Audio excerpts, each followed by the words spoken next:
कौसाम्बी नगरी में राजा सिंहरथ शासन करते थे, जो बड़े न्यायप्रिय थे। नगर में एक साधु के वेश में एक चोर रहता था। वह बड़ के पेड़ की डाल से झूला बांधकर उसमें बैठता था और लोगों से कहता था कि मैं दूसरे की वस्तु तो क्या, धरती तक नहीं छूता। लोग उसे एक संत समझते थे और उस पर विश्वास करते थे। लेकिन रात के समय वह चोर बस्ती में जाकर चोरी करता था। उसके साधु के रूप में होने और मीठी बातों के कारण लोग उस पर संदेह नहीं करते थे। जब नगर में कई चोरी की घटनाएं हुईं और उनका कोई पता नहीं चला, तो राजा ने थानेदार को बुलाकर कड़ी फटकार लगाई। थानेदार पूरे शहर में जांच करता रहा, लेकिन कोई सुराग नहीं मिला। अंत में वह निराश होकर एक भिखारी ब्राह्मण से मिला। ब्राह्मण ने थानेदार से पूछा कि उसे क्यों चिंता हो रही है। तब थानेदार ने उसे चोरी के बारे में बताया। ब्राह्मण ने कहा कि चोरी करने वाला वही व्यक्ति होगा जो सच्चाई का बहुत ढोंग करता है, क्योंकि कई बार सच्चे होने का दावा करने वाले ही सबसे बड़े ठग होते हैं।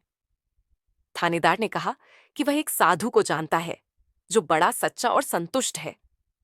लेकिन ब्राह्मण ने कहा कि आपको उसकी सच्चाई की जांच करनी चाहिए, क्योंकि वह चोर हो सकता है। ब्राह्मण ने अपनी बीती एक कहानी सुनाई, जिसमें उसने बताया कि उसकी पत्नी ने खुद को महासती के रूप में प्रसिद्ध किया था, लेकिन वह दूसरों के साथ व्यभिचार करती थी। ब्राह्मण ने यह भी बताया कि वह पहले अमीर था और यात्रा करते हुए एक लड़के से मिला, जो विश्वास के बाद धोखा दे गया और उसकी सोने वाली लाठी लेकर भाग गया।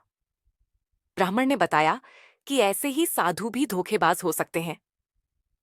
ब्राह्मण ने ठान लिया कि वह साधु का पता लगाएगा। रात को वह साधु के आश्रम की ओर बढ़ा और वहां के चेलों ने उसे टोक लिया।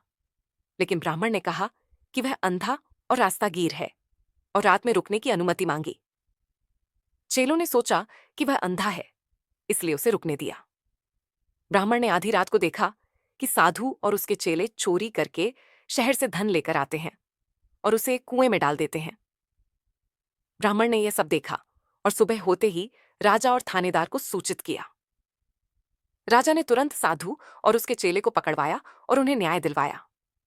साधु को फांसी की सजा दी गई और वह मरकर नरक गया, और उसके चेले को कारावास की सजा दी गई। इस प्रकार चोर पकड़ा गया और न्याय हुआ। चोरी एक महापाप है, जो न केवल इस जीवन में बल्कि अगले जन्म में भी दुख का कारण बनती है। इसीलिए हमें चोरी से दूर रहना चाहिए और सच्चाई का पालन करना चाहिए।